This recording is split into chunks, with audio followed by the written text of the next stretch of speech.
瑞典育婴假制度真周全，所以老爸请假顾囝是真事常的代志。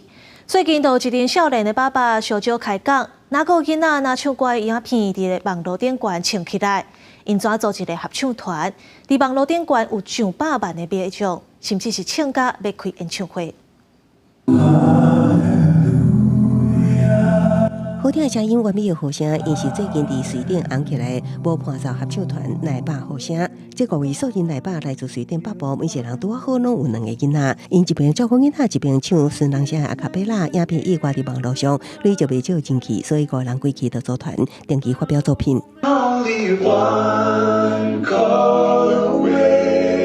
奶爸和声的 MV 通常拢是伫因自会时，那照顾囡仔那演影片，场地毋是伫厨房，就是客厅。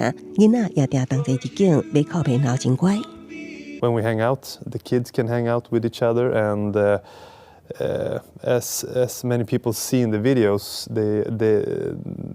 we have it's a soothing thing when we are singing. 伫瑞典有一个新的名词叫做拿铁爸爸，记的就是爱带囡仔的少年爸爸。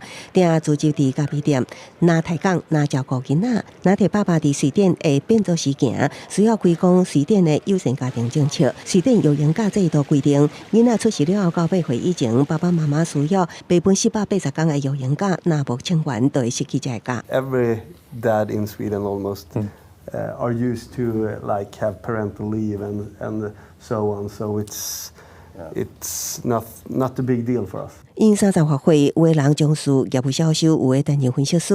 因毋捌想过，当初一时兴趣上传影片，会伫1天内累就超过4万次点阅，几礼拜内佫较冲到2000万次。即卖因也靠住大舞台展开为期1个月巡演，6礼拜内伫瑞典全国各地现场演出。公司新闻简讯编译。